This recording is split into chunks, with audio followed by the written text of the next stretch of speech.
Trouble in the Shed. The Fat Controller sat in his office and listened. The Fat Controller frowned and said, "What a nuisance passengers are! How can I work with all this noise?"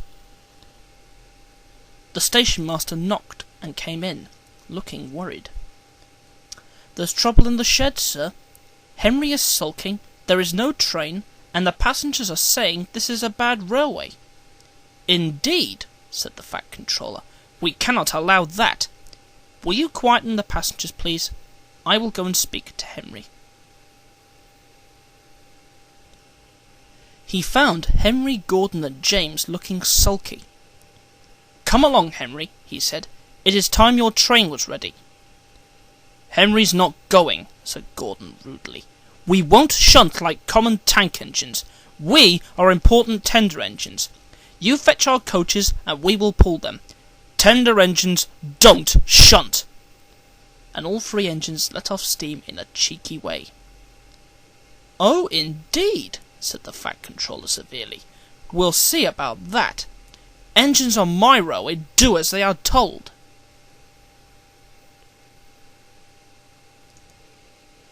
He hurried away, climbed into his car, and drove to find Edward. "The yard has never been the same since Thomas left," he thought sadly. Edward was shunting. "Leave those trucks, please, Edward. I want you to push coaches for me in the yard." "Thank you, sir. That will be a nice change." "That's a good engine," said the Fat Controller kindly. "Off you go then." So Edward found coaches for the three engines, and that day the trains ran as usual.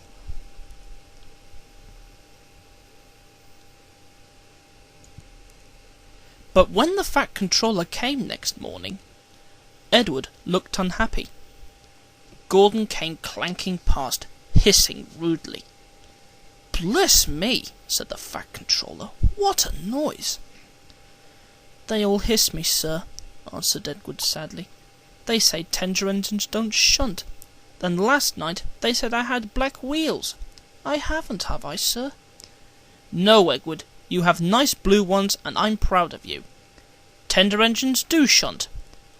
But all the same, you'd be happier in your own yard. We need a tank engine here."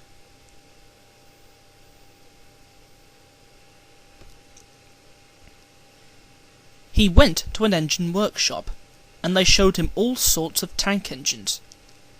There were big ones and little ones. Some looked happy, and some sad, and some looked at him anxiously, hoping he would choose them. At last he saw a smart little green engine with 4 wheels. "That's the one," he thought. "If I choose you, will you work hard?" "Oh, sir, yes, sir." "That's a good engine. I'll call you Percy." "Yes, sir, thank you, sir," said Percy happily.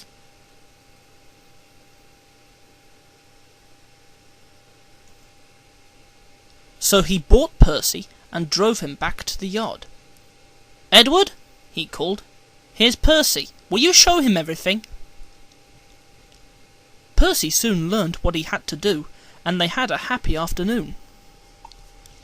Once Henry came by, hissing as usual.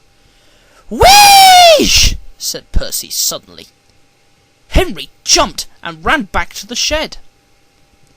"How beautifully you wheeshed him!" laughed Edward. "I can't wheesh like that." "Oh," said Percy modestly, "that's nothing. You should hear them in the workshop. You have to wheesh loudly to make yourself heard."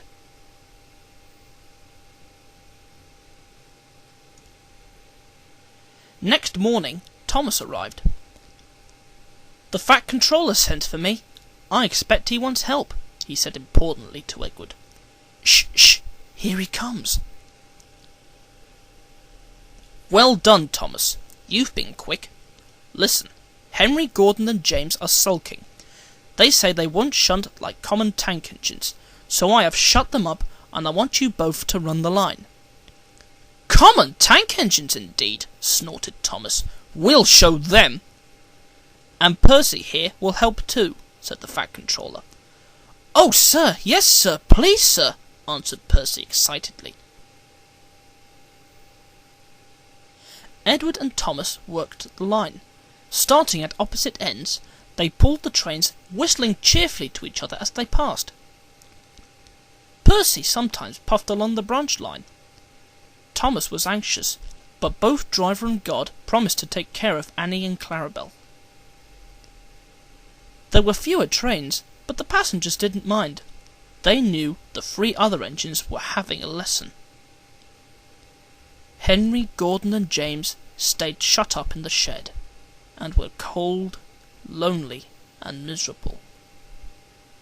They wished now they hadn't been so silly.